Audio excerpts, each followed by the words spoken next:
Assalamualaikum warahmatullahi wabarakatuh. Selamat pagi. Waalaikumsalam warahmatullahi wabarakatuh. Salam kopi pagi. Kembali di sini Ulung Purnama Channel dalam program acara Salam Kopi Pagi. Telah hadir depan kita Pak Haji Komarudin. Beliau biasa dipanggil Bang Komar ya. Beliau sebagai Ketua PCNU Kabupaten Bekasi. Nanti kita akan bincang santai dengan beliau. Namun untuk itu jangan lupa like, komen, subscribe, dan tekan tombol lonceng untuk dapat mengikuti berita dan informasi terbaru dari bincang santai kami dengan beliau. Assalamualaikum Pak Kiai. Waalaikumsalam warahmatullahi wabarakatuh. Iya. Ini enak ini saya panggil apa nih Pak Kiai itu? Gimana tadi? Saya nyebut Bang Komar. Abang aja lah. Abang aja ya. Saya agak sedikit akrab gitu. Oh iya. Sebelum kita ngobrol lebih jauh, mungkin kita belum banyak kenal teman-teman juga terkait profil barangkali ya kan. Bisa dijelasin profil Bang Komar ini? Baik, assalamualaikum warahmatullahi wabarakatuh. Ya seluruh peserta semuanya, presiden berangkat pagi ini saya Haji Komarudin. Saya asli dari Muara Gembong Pak ya. Iya. Gak jauh dari saya.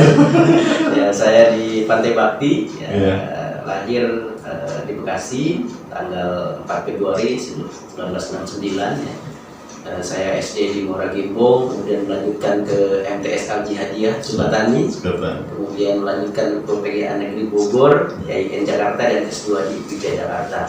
Dan alhamdulillah hari ini saya bisa bertemu dengan Bang Mulung ini tentunya sangat gembira dan bersyukur kepada Allah Subhanahu Wa Taala bisa bersama-sama untuk informasi paling tidak lah.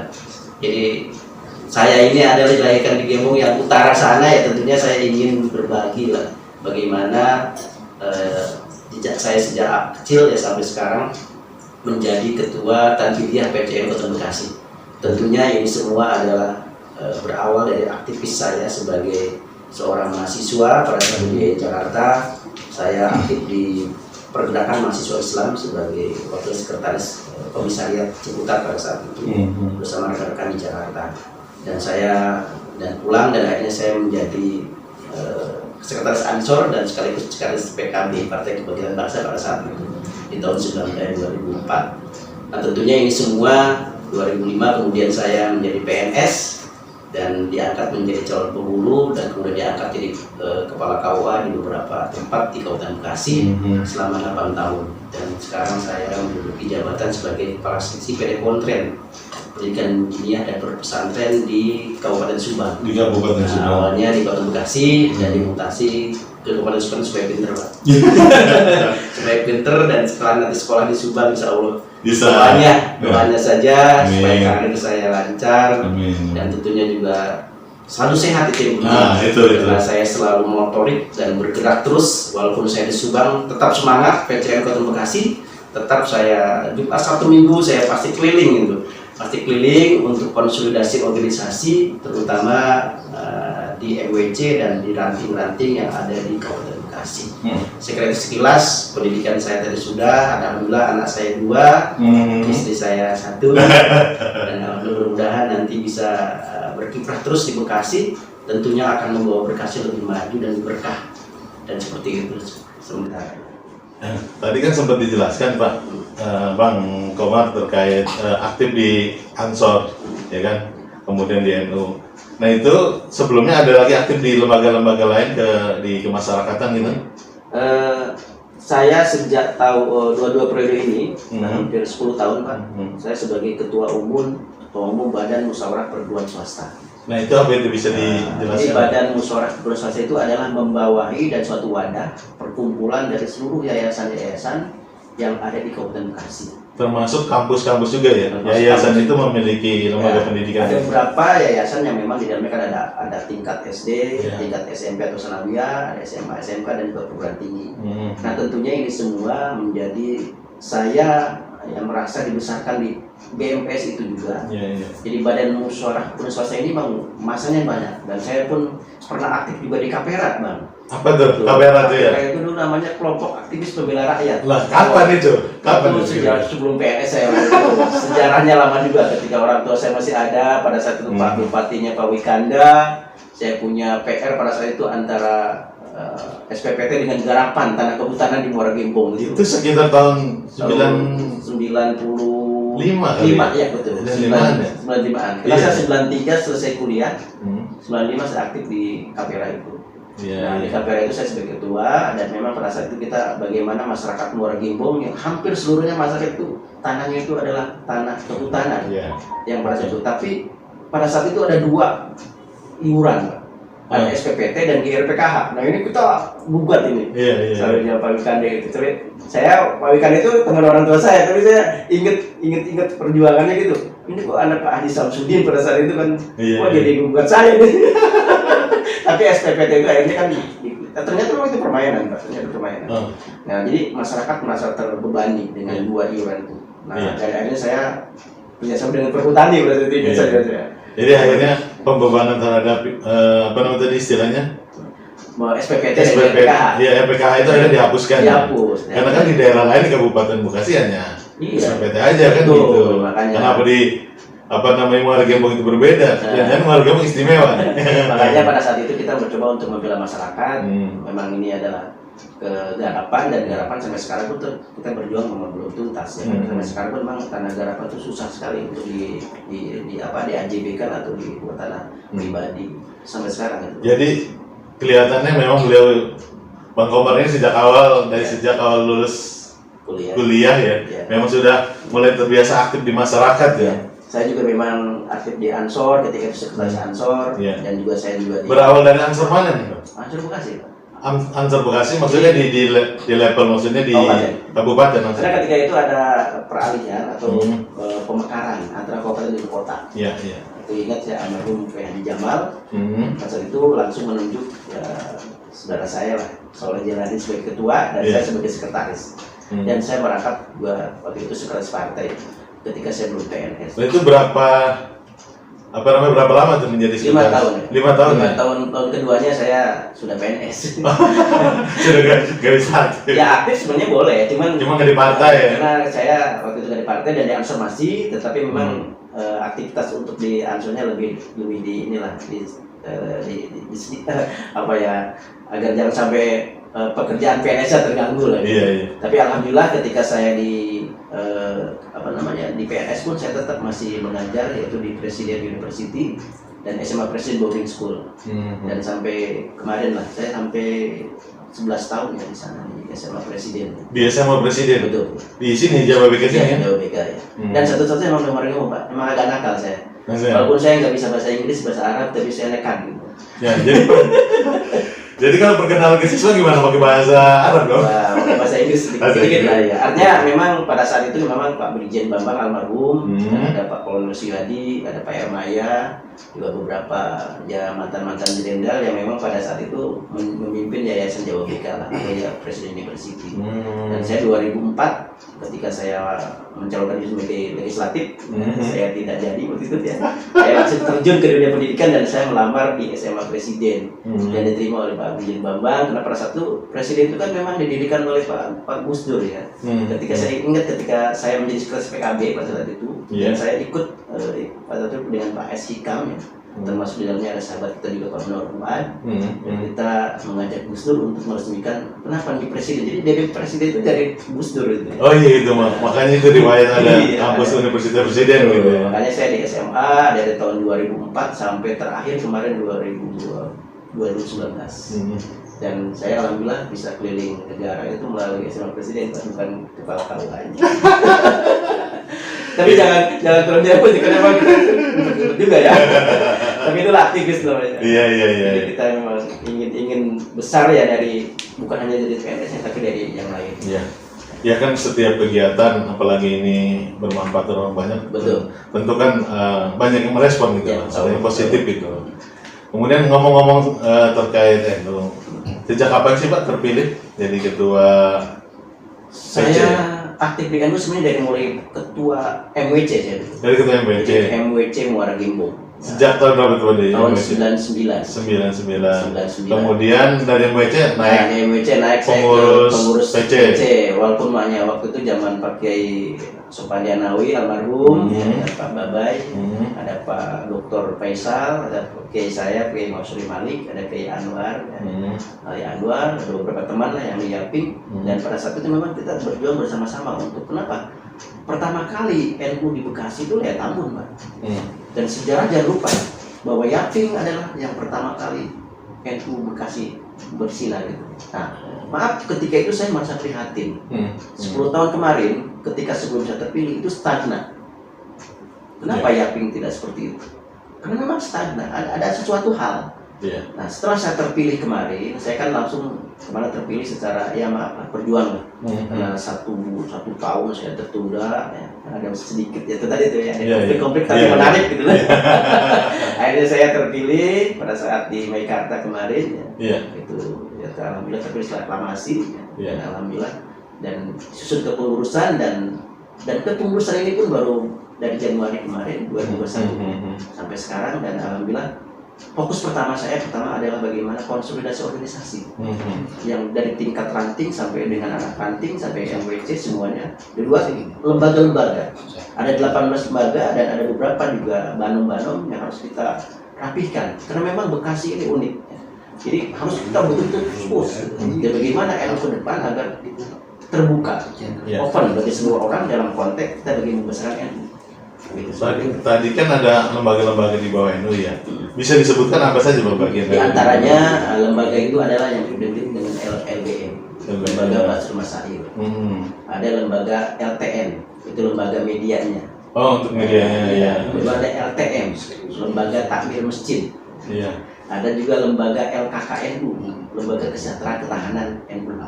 Ada lembaga kesehatan NU. Lebih banyak Pak. Iya, ada juga lembaga perekonomian NU. Iya. Udah ada kayak departemen-departemen Ya, ini ya. jadi NU itu sebenarnya besar Pak dengan lembaga-lembaga itu. Ada juga lembaga yang disebut Lajisnu. Nah inilah yang banknya lah. Bagaimana kooperasinya bank ini sendiri mengajunya Lajisnu ini. Ada juga yang disebut dengan lembaga maritim. Nah, ini belum terbentuk memang ada beberapa yang belum terbentuk karena memang lembaga ini juga nanti akan membawa misi kita sebagai fondasi untuk membesarkan NU ke depan. Betul. Oleh karena itu, saya minta dan saya mohon kepada seluruh lembaga yuk kita bersama-sama untuk membesarkan NU, bawa bendera itu kemanapun. Karena kita masih konteksnya memang masih berat untuk Bekasi. Bagaimana mengibarkan NU dengan benderanya, dengan pelangisasinya.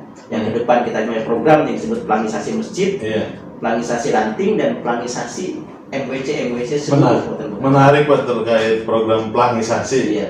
Seperti apa sih model maksudnya teknis pengerjaannya? Misalnya apakah sekarang di masjid-masjid NU tidak ada pelang atau gimana tuh? Memang tidak ada. Ada satu dua lah. Karena ada beberapa masjid pun yang memang maaf ya, yang awalnya ya, maaf bukan dikuasai sih, yang awalnya DKM-nya orang NU dengan ritualnya, dengan amalnya NU, lama-lama maaf datang yang perlu mungkin orang-orang tertentu akhirnya merubah NU dan itu pun harus kita pahami bahwa itu memang itu harus kerjasama. Nah oleh karena itu kenapa? Emang sistemnya kita harus bersama-sama. Kalau sekarang di masjid kita kan udah banyak kan. Pertama udah tolkatnya udah hilang. Iya. Selawatannya udah hilang. Kunutnya sudah hilang. Tapi kita diam. Maka program ini pun harus dikuatkan. Nah kalau sekarang memang banyak hambatan kejadian lah kausalitas ya. Mungkin ada satu kasus tentang di Cibarusah kemarin, pelang NU dicabut dan akhirnya ada masalah kesalahpahaman. Katanya nggak musyawarah dengan DKM. Ternyata memang ada beberapa yang tidak sependapat. Nah oleh karena itu saya nanti akan memberikan edukasi kepada seluruh MWC. Kalau memang itu sudah masjidnya memang murni DKM dan pengurusnya adalah orang-orang NU, maka kita sepakati harus dipasang pelang NU. Dan mekanismenya nanti kita akan buat bersama-sama, artinya dengan pola yang sama, dengan desain yang sama. Dan ini akan kita bahas di Musker nanti, Musker NU tanggal 27-28 Agustus ini. Yang insya Allah akan kita bahas bersama-sama. Itu kan udah di terkait masjid. Kalau terkait MWC, kalau MWC kan ini harusnya kan udah jelas ya kan, Ya. sebagai apa namanya perwakilan di setiap kecamatan dari NU. Masih ada juga yang belum ada Dan masih ada. Ya, saya lihat contoh di Karang Bahagia, di Muara Gembong kemarin juga ada, sudah ada, tapi plannya itu tidak sesuai dengan penempatan. Ya maaf nih ya, ini kelemahan kita juga. Kan menjadi masukan. Iya, kadang-kadang ada di kebun ini nggak ada orangnya masuk di situ. Gitu. Ini ada juga lah, ini kritik juga bagi kita lah ya. Iya. Ke depan, makanya ya, nanti saya akan evaluasi lah. Ada memang dulu yang sebenarnya program yang masa lalu lah. Iya. Masa lalu memang ada program fasilitasi yang udah ada. Iya. Tapi penempatannya yang mungkin kurang bagus lah. Iya. Ya paling tidak di ketuanya lah atau di rois suriahnya gitu. Karena di NU itu kan ada 4 ya, ada rois suriah, ada khatib, ada tanqidiyah, dan sekretaris. Nah paling tidak di antara rumah 4 orang itu lah kalau belum ada kantor ya. Iya. Karena kita untuk kantor pun kan kita sedang berjuang juga nih. Insya Allah ya doanya saja para masyaikh, warga Nahdliyin Kota Bekasi. Karena PCNU sekarang fokus juga ke organisasi, juga fokus pada pembangunan. Yang sekarang kita sedang membangun 3 lantai yang di Tambun Selatan itu. Tridaya Sakti, mudah-mudahan ini bisa menjadi rumah besar kita, dan kita akan terus dan berjuang dan untuk terbuka untuk umum masyarakat, silakan gitu loh. Walaupun tidak dalam struktural, makanya yang struktural ayo kita rapatkan barisan, yang kultur yuk kita pelihara kultur kita gitu, dan harapannya kita juga harus ke NU seperti itu. Ini kan kegiatan NU kan ini banyak. Iya. Tadi kan sempat ngomong ada pembangunan organisasi dan sebagainya. Terkait pendanaan gimana sih Pak di NU itu modelnya? Ya, alhamdulillah kalau sekarang kita masih mandiri karena Kemandirian ya. mandiri karena Artinya yang punya kesadaran ya silakan. hari ini sampai sekarang lah, maksudnya ada 6 bulan sekarang ini kita masih mandiri. Dan sekarang alhamdulillah saya pos mungkin di sini ketua panitia pembangunan yaitu Bapak Haji Ajuk, kemudian ada Pak Haji Bobi, ada Pak Sarifu, ada Pak Doni, ya ada Pak Haji Said, ada beberapa lah pengurus yang sekarang memang terus terang saja ketika ada kepentingan, ada pembangunan yang kurang langsung share. Iya. Alhamdulillah nyumbang ada yang sekian terkumpul. Betul. Akhirnya alhamdulillah sekarang sudah granit sudah terpasang. Lantai 2 Pak ya? Iya. Kemarin toilet udah terpasang, udah rapi. Terus sekarang tinggal ini apa namanya? Pokoknya yang standar yang ini. Iya Pak, kita kan udah ngobrol tadi lumayan. Kantor NU sendiri di mana Pak? Biar masyarakat juga tahu gitu. Itu, alhamdulillah bagi masyarakat Kabupaten Bekasi khususnya ya memang barangkali orang mau sharing, mau bertukar pikiran mengenai kita memang terus terang aja itu jalan macet ya. Kadang-kadang kita mau ke kantor agak tempat ini karena memang di jalan Kompas ini agak sedikit di jalan Kompas ya. Jalan Kiai Haji Kiai Mas'ud ya itu di Tridaya Sakti. Itu arah ke Kompas ya. Memang sudah ada jalan kereta Pak. Ya, insya Allah bagi Pak Pamriasa kemudian para warga Nahdliyin yang akan bersilaturahmi ke PCNU karena sekarang pun ada tukang yang sedang bekerja ya. Insya Allah ya, silakan datang ke Jalan Kiai Mas'ud Kompas ya. Itu Tridaya Sakti Tambun Selatan. Ya, setidak-tidaknya masyarakat Kabupaten Bekasi baik warga Nahdliyin maupun yang lainnya yang ingin tahu sebagaimana apa sih NU dan sebagainya ya kan bisa datang langsung ke sana. Sambil santai Pak, silakan diminum kopi. Kopi hangat ya. Kopi hangat saya. Kopi hangat ya.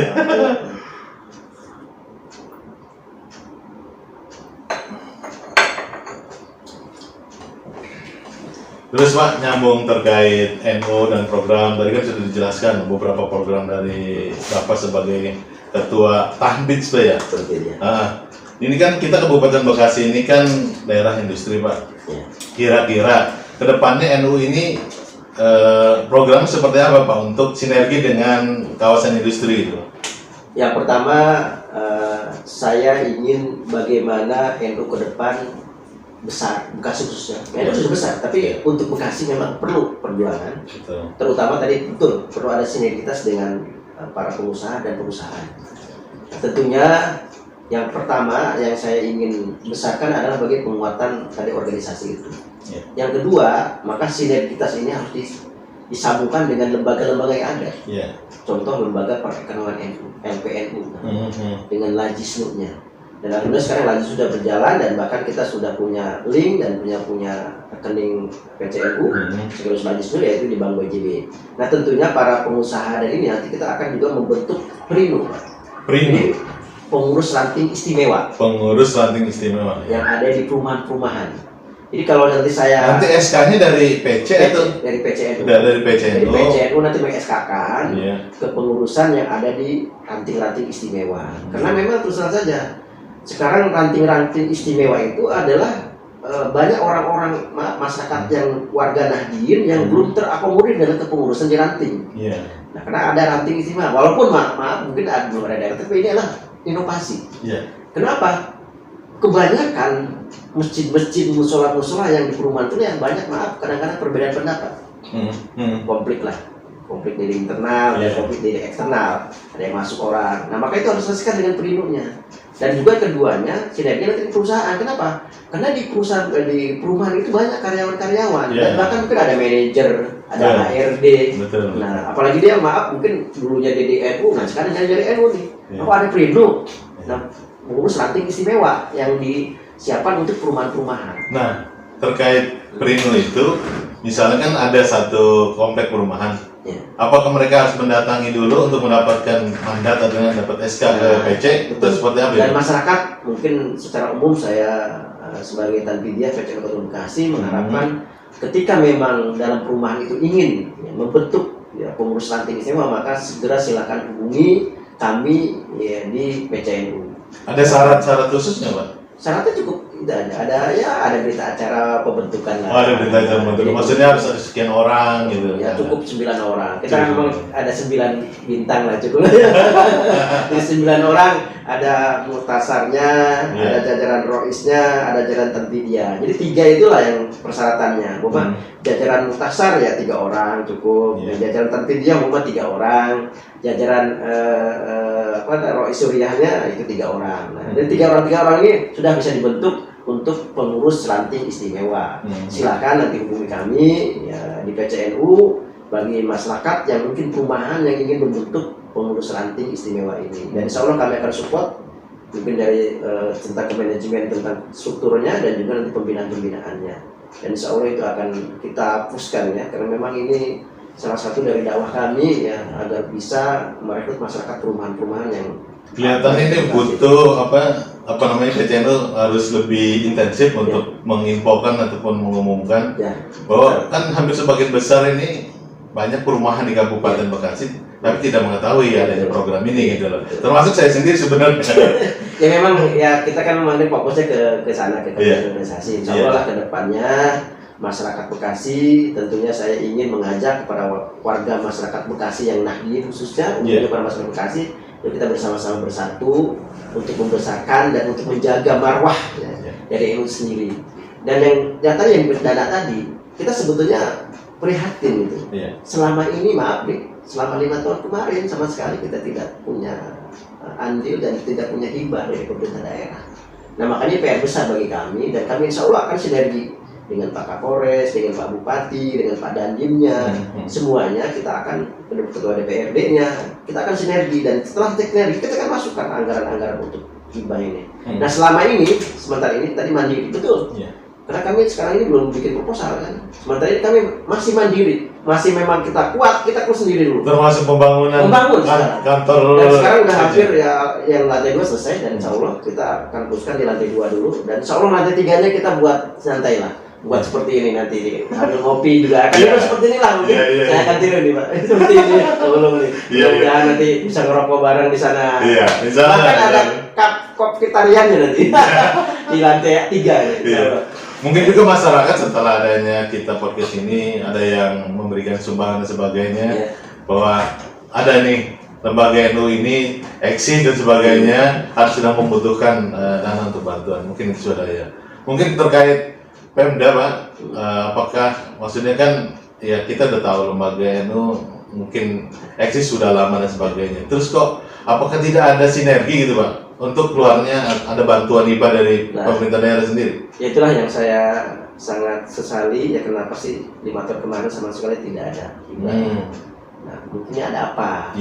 Tanya. Nah oleh karena itu kami sedang menggali segala potensi itu dan sedang mencoba untuk pendekatan terkait dengan ini. Dan alhamdulillah kemarin kami sudah diterima oleh Pak Bupati PJS Pak Doni, Pak Dani sudah komunikasi dan alhamdulillah kemarin kita sudah mengajukan dan mudah-mudahan akan direalisasikan di ABT atau di 2022. Karena kami terpilih pada 1 Januari jadi tertanggung gitu. Ketika mengajak itu ya. Sepertinya kami dengan almarhum Pak Eka ini ya mudah-mudahan sudah sempat juga ya. Mudah-mudahan beliau ini di husnul khotimah lah ya. Amin. Jelas beliau sudah berjanji dan mereka sudah ada ucapan sebetulnya kemarin itu. Tinggal bagaimana sekarang penerusnya melanjutkan menurut saya. Ya, mungkin saya ingatkan nih ke Pak Beni nih ya. Ke Pak Beni jadi Kabak Kesra. ada Pak Juandi juga di Kesbangpol. Betul. Pak PJ Bupati yang sekarang. Kami ingatkan mudah-mudahan ini ya PR Pak Eka kemarin yang menjanjikan ke kami ya ABT di 2021 tinggal bisa dilanjutkan maksud saya ya, termasuk juga nanti di anggaran 2002 insya Allah dan kami akan kawal terus dan kami ke Pak Ben Holik mohon dikawal nih Pak Ben Holik ya. Nah tentunya ini Pak Ketua DPR juga selalu komunikasi dengan saya lah insya Allah. Nah tentunya kita merangkul semua lah ya 5 fraksi-fraksi yang ada di Dewan ya kita juga tadi tuh nah entry besar maka kita harus semuanya ya kita ini kan Ketua DPRD-nya, fraksi-fraksinya. Kalau PKK kan belum punya fraksi Pak, bukan fraksinya. Nah makanya saya mengetuk lah kepada Pak Hendra ini ya, Pak Hendra PKB maksudnya. PKB-nya tolonglah, bantu juga kami disuarakan di Dewan. Betul. Saya terus terang saja sebagai Ketua PCN Kota Bekasi, mohon kepada semua warga masyarakat Bekasi dan Pak Nadiem, jangan curiga dulu ke saya lah. Ketika saya pendekatan kepada A, C, B, ke seluruh partai. Dan saya niat demi Allah untuk membesarkan NU, tidak ada niat politik apa. Dan untuk kebaikan NU. Dan untuk kebaikan NU ke depan. Tolong ya jagalah barangkali medsos kita gitu. Nah saya sebagai ketua PC yang baru, saya ingin terbuka dalam konteks membesarkan NU, bukan untuk apa-apa. Dan bukan untuk besar saya juga enggak, saya juga udah PNS kok. Saya di PNS, saya sebagai ketua CPD Pontren dan saya juga ingin menggali potensi-potensi pesantren. Jadi jangan sampai saya pendekatan ke partai A, kemudian saya dianggap tidak A, tidak B gitu loh. Dan saya A, B dan seperti itu. Dan ini mohon dipahami oleh warga masyarakat Kabupaten Bekasi. Nah sekarang kita punya kursi, maaf di PKB yang sebagai maaf ya anak kandungnya NU katanya ya, tapi cuma kursi itu pun ya maaf ya agak sedikit ya ada sedikit konflik penarikan dengan pemilihannya itu. Dan saya minta sekarang itulah besarkan dulu NU dan nanti insya Allah akan lambat laun. Ya mudah-mudahan dengan adanya kepemimpinan Bapak NU bisa terus tambah eksis ya. Amin. Dan dapat dirasakan oleh masyarakat. Terus Pak terkait NU, ya kan NU tadi bersifat terbuka. Bagaimana NU memandang toleransi kepada umat beragama lain, Pak? Baik, sebagaimana juga saya sering menjelaskan ketika saya memberikan arahan dan sambutan kepada seluruh MWC ketika pelantikan, kita ini punya 3 persaudaraan yang harus kita pelihara. Jadi 3 ukhuwah Islamiyah. Jadi 3 ukhuwah ini harus kita pelihara. Pertama adalah ukhuwah Islamiyah, artinya sesama Muslim lah. Kita tahulah persepsi masyarakat bahwa Muslim itu ada beberapa juga ada yang keras, ada yang lemah, ada yang lembut ya. Nah kita juga akan menyatukan ini semuanya. Apalagi lah ya sahabat ya teman-teman kita Muslim yang lain kan kemarin dengan HTI-nya, dengan EPI kan sudah tidak ada. Sudah masyarakat paham lah. Yuk kita bersama-sama kita bangun masyarakat ini dengan Islamiahnya. Kalau sekarang kita sama Muslim aja kok masih dilarang, masih dilarang gitu. Apalagi mereka sahabat kita, saudara kita. Al Muslim, akhul Muslim kan. Itu akal bunyan kita akan lihat. Nah ini sesama Muslim. Yang kedua yang disebut dengan ukhuwah basyariyah, insaniyah tadi, antar sesama manusia gitu loh. Kita sebagai manusia dengan manusia lain kita hargai gitu. Kita memang dilahirkan oleh Tuhan, oleh Allah Subhanahu Wa Taala, diciptakan oleh Allah dalam keadaan tidak membawa apa-apa, bom kosong. Orang pun ketika lahir nggak mungkin nih mereka kan udah jelas agamanya kan. Ketika mereka Nasrani, ya Nasrani, ketika ini Muslim. Kullukum istilahnya apa? Istilahnya dalam konteks Islam itu kan kullu mauludin yuladu ala fitrah gitu kan ya. Setiap bayi dilahirkan dalam keadaan suci. Tergantung silakan ya akan dia mau Muslim dan manusia pun nggak nolak gitu loh. Dan itulah takdirnya dia jadi Muslim dan Muslim. Nah itu harus kita hargai. Makanya saya mohon kepada masyarakat Kota Bekasi, yuk kita bersama-sama membangun Bekasi. Jangan dilihat etnisnya, jangan dilihat agamanya. Karena kebersamaan ini penting. Karena 4 pilar yang diteguhkan dalam kebangsaannya. yaitu Bhinneka Tunggal Ika, Pancasila, NKRI, dan juga Bhinneka Tunggal Ika dan Pancasila dan 45 ini juga harus kita pelihara, 4 pilar ini. Dan 4 pilar ini tanamkan dalam agama Islam juga ya. Al-Muslim, Al-Muslim, kemudian juga wa ta'awanu 'alal birri wat taqwa wa la ta'awanu 'alal ismi wal 'udwan. Jadi bagaimana kita memelihara ketakwaan kita sama Muslim.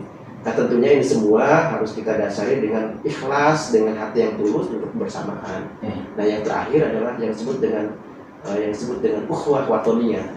Jadi ukhuwah watoniyah ini kan persaudaraan tanah air. Sesama tanah air yang orang etnisnya apakah Tionghoa, apa dia Sunda, apa Batak ya. Itu semuanya di bangsa Indonesia. Betul, nah, betul. Kalau masyarakat sudah paham ini semua dan memahami dan mengaplikasikan dalam kegiatan sehari-hari masyarakat kita, insya Allah akan aman gitu. Orang Batak dengan orang Sunda, cuma beda ngomongnya dia keras-keras. Yeah. Kalau Sunda ngomong, kalau orang Batak keras. Ya nyata itu aja. Padahal dia, yang kata orang Sunda dulu katanya. Ada yang baik ya baik. Iya, artinya begini. Kalau kata orang dulu ya itu yang ngerayunya orang, ngomelnya orang Sunda macam ngerayu orang Batak. Dia keras kan gitu Pak. Iya. Jadi mencoba bagaimana sekarang kita mensinergikan antara etnis ya. Ya kita lihat lah di Cikarang itu ada etnis Cina, ada etnis Muslim, macam-macam lah, termasuk orang asing gitu ya, bahkan dan asing juga di sana ada, asing dan sebagainya. Nah ini juga aset kita sebagai warga Bekasi. Nah tentunya mari kita bersama-sama seperti kemarin saya akan vaksinasi di RW 16 di Cikarang, ya.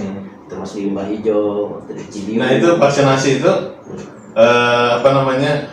bekerja sama dengan siapa itu Pak? Ya, jadi PCNU sekarang ini alhamdulillah sudah kerjasama dengan Polres Bekasi. Polres Kabupaten. Ya, terima kasih Pak Hendra Gunawan lah yang selalu komunikasi dengan kami. Ya, tentunya ini semua juga berkat komunikasi kami dengan Pak Anggoro ya, Pak Dandimnya dengan Pak Hendra Gunawan. Dan alhamdulillah kita sudah hitungan kemarin Pak dengan Pak Hendra sih sekitar 9.000, 10.000-an. Oh ya, alhamdulillah berarti ya. Yang kerjasama dengan NU loh ya. Iya. Jadi NU kerjasama untuk melaksanakan vaksinasi. Nah, vaksinasi itu dilaksanakan di mana Pak? Pesantren atau di sekolah? Yang pertama memang kemarin ketika kita melihat memang Lipo kemarin, pertama di Lipo dulu Pak. Di Lipo dulu. Kita kemarin alhamdulillah di dagang Hotel Harvard kita adakan. Iya. Dan seluruh masyarakat kumpul Pak. Iya. Bahkan maaf ya, ada pendeta, ada beberapa itu saya yang membuka pada saat itu. Iya. Yang membuka ada Pak Hendra Gunawan juga. Dan saya bilang ini kebersamaan, inilah miniatur Indonesia nih katanya di Bekasi ini. Iya. Dan di situ kita bersama-sama berdoa menurut agama masing-masing, dan di situ masyarakat semuanya hampir ya vaksin itu kan ya hampir 600 orang. Ternyata di situ ada sukunya, berbagai suku, berbagai agama, dan itu saya bersyukur bisa seperti ditentukan oleh masyarakat sekarang lah. Yang kedua di pesantren Pak. Nah pesantren ini kan kita juga menyerahkan lah ke Kapolres. Pesantren akan kita data dan alhamdulillah ke Yaping baru sudah ada beberapa pesantren juga di Bekasi ya yang sudah bekerjasama dengan Dandim, dengan Polres, dan kita dorong sama PCNU. Terus di Greenwich Pak. Prino ya, Prino. Kebetulan udah ada Prino di Greenwich ya. Di wisata. Terima kasih tuh Pak Haji Andi dengan Pak Soki, dan mereka beliau ini penggerak ya. Kemarin 1.250 Pak yang satu hari itu, dan kita alhamdulillah kata Pak Hendra ini yang terbaik nih di Hendra Pak pelaksanaan vaksin yang ada di Bekasi karena di Gwet itu kan yang di Lampung Selatan itu. Yang ketiga kemarin ya kita di Al-Amin Pak. Al-Amin. Ya. Pekan Jaya ya? Ya, enggak, kalau yang itu di sini yang Pak Jamin. Oh, Jamin. Rumah sakit itu ya. Iya. Itu 500 kemarin. Kemudian kemarin juga di Medland. Ya. Di Medland, kemudian ada juga di Pak Haji Said, di sini 500. Kemudian kemarin di daerah selatan utara juga dilaksanakan, dan bahkan di Cikarang Utara dilaksanakan dengan PCNU.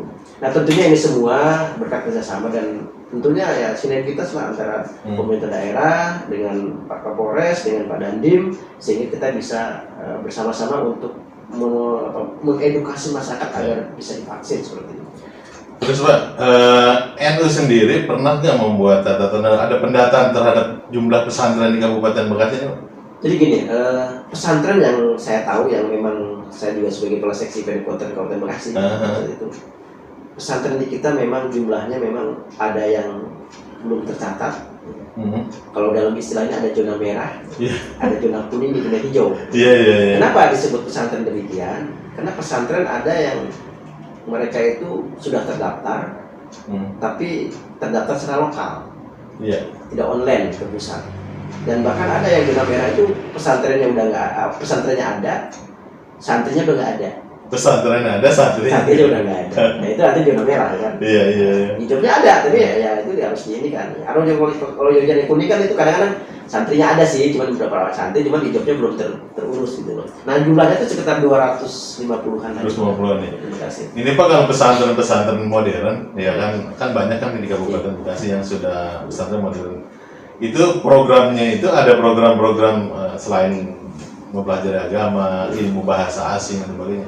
Ada program ke luar negeri atau kerjasama dengan luar negeri, Pak? Jadi begini, untuk pesantren yang pertama saya akan klarifikasi atau kelas-kelasin ya, kelas pesantren. Jadi gini, pesantren itu ada yang disebut dengan pesantren modern, boarding school itu ya. Boarding school. Mereka disebut dengan pesantren formal. Kenapa formal? Karena pesantren itu siswanya ada SD, ada MI atau SD, ada SMP atau sanawiyah atau SMA atau SMK atau aliyah. Nah itu formal. Jadi mereka tetap mempunyai kurikulum formal, baik dengan kurikulum Kementerian Agama atau Kementerian Dikbud, Pendidikan dan Kebudayaan. Nah, sedangkan yang non formal ini yang sulit di Bekasi ini. Cuma ada beberapa pesantren yang memang mereka murni salafiyah. Nah ini yang dikhawatirkan saya kemarin ketika saya duduk di PD Kota Bekasi, itu ada pesantren yang sudah hafalnya 10 juz siswanya. Jurumiahnya udah hafal, ifritinya, yang bulunya kasih batu saja, kita bunyinya, tapi dia ijazahnya paket B, paket A. Ini yang memprihatinkan ini yang memprihatinkan, masa sama dengan maaf ya, sama orang yang mau calon A, calon B lah gitu. Nah, udah 20 juz masa pakai C gitu. Saya dorong untuk melaksanakan program salafiyah yang disebut dengan penyetaraan. Itu ada di program pesantren. Jadi anak tuh nggak usah sekolah formal, tapi mereka khusus mengaji bahasa Inggris, bahasa Arab, dan kitab-kitab yang lain. Dan itu setara. Nah makanya setaranya apa? Ketika dia usia SD, maka kita golongkan nanti punya ijazah ULA namanya. Nah, itu ULA. Dan itu ijazah berlaku nasional. Dan itu ditatangani oleh Pak Menteri Agama itu. Yang kedua itu ketika dia usianya SMP atau MTS, maka ijazahnya Wusto. Nah itu nggak usah sanawiyah, nggak usah SMP. Setaranya itu. Setara cukup dia ngaji aja perdalam ilmu agama di pesantren. Nah dan yang ketiga itu program yang disebut dengan kuliah. Nah, itu kalau mungkin pakai C lah ya. Tapi di kita ijazah pesantren, sehingga anak yang hafal 10 juz, 5 juz, 20 juz itu, sehingga mereka ijazahnya ada nanti kuliah dengan tadi itu pakai C atau SMA. Nah kalau sekarang maaf, kemarin kan banyak pesantren yang begitu. Ketika dia usianya udah umurnya SMA, masa dipakai C ini. Sedangkan dia hafal 20 juz juga Al-Quran. Wah, jadi makanya saya sarankan kepada seluruh masyarakat Bekasi yang punya pesantren, yuk kita galakkan program pemerintah ini yang tadi program penyetaraan dari pesantren yang disebut dengan salafiyah tadi. Makanya di situ insya Allah ada tingkatan pula, ada tingkatan musno dan kuliah yang ada di pondok pesantren. Satu lagi Pak, ini makasih nih untuk kita sebelum tutup acaranya. Harapan Bapak sebagai Ketua PCNU Kabupaten Bekasi terhadap masyarakat Kabupaten Bekasi dan pemerintah daerah Kabupaten Bekasi, Pak. Baik, harapan kami sebagai Ketua PCNU Kabupaten Bekasi yang pertama adalah mari kita dukung program pemerintah, terutama 5M, bagaimana kita menegakkan protokol kesehatan yang diperlukan pemerintah. Yang kedua, mari kita bangun sinergitas PCNU Kabupaten Bekasi dengan beberapa pihak, terutama dengan Pemda Kabupaten Bekasi, dengan DPRD, dengan Polres dan dengan itu sendiri. Insya Allah kita akan sinergitas. Yang ketiga, mari kita pupuk ukhuwah Islamiyah, ukhuwah Basyariah dan ukhuwah Watoniyah yang ada di Kabupaten Bekasi, sehingga kita akan merasakan kedamaian bagi masyarakat Kabupaten Bekasi. Ketika ada permasalahan, mari kita selesaikan secara musyawarah. Insya Allah ini akan terjadi jalinan yang harmonis ya antara masyarakat pendatang, maaf ini kan urban banyak juga di Bekasi. Mari kita samakan persepsi untuk membangun Bekasi ini. Perbedaan biasa, tapi ketika kita kebiasaan itu menjadi konflik dan itu jadi tidak biasa. Karena itu beda pendapat boleh, dan beda pendapat itu paling boleh. Rezekinya masing-masing. Tentunya ketika kita merasakan bagaimana masyarakat Bekasi maju dan kita pun akan merasa bahagia dan harmonis. Makanya jangan lupa bahagia, jangan lupa persaudaraan, dan jangan lupa menjaga harmonisasi dan jaga protokol kesehatan agar masyarakat Bekasi betul-betul sehat, kuat, dan bermartabat tentunya. Nah ini yang saya harapkan, makanya ke depan semoga pemimpin yang akan datang nih ya, ini udah ke politik ya 2024 nanti ya, silahkan ya, masyarakat Bekasi menilai ya sosok-sosok yang mungkin yang nanti akan, dan NU pun nanti insya Allah akan mencoba untuk bersama-sama membangun Bekasi dan mewarnai Bekasi ke depan agar lebih bagus dan lebih baik.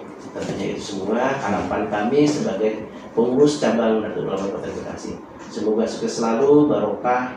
Kehidupan barokah adalah dari mana? Ya doa kita juga bersama-sama satu Bekasi. Semoga ikhtiar kita dikabulkan oleh Allah Subhanahu wa taala. Amin ya rabbal alamin. Itu saja pada saya sebagai Ketua Tanfidiyah PCN Kota Bekasi. Saya Haji Komarudin mengucapkan terima kasih atas acara ini Pak Ulum. Semoga ini tidak bosan, nanti insya Allah kami pun ya kapan-kapan bisa silaturahmi lagi. Siap. Dan ini akan menjadi penguatan kita Bekasi ke depan. Siap. Terima kasih kami ucapkan kepada Bapak Haji Komarudin atau Bang Komar. Beliau adalah Ketua PCNU Kabupaten Bekasi yang sudah hadir bincang santai di Ulum Purama Channel dalam program acara Salam Kopi Pagi. Semoga selalu sehat dan sukses. Amin. Demikian pemirsa bincang santai kami dengan beliau. Semoga bermanfaat untuk kita semua. Kita akhiri. Wassalamualaikum warahmatullahi wabarakatuh.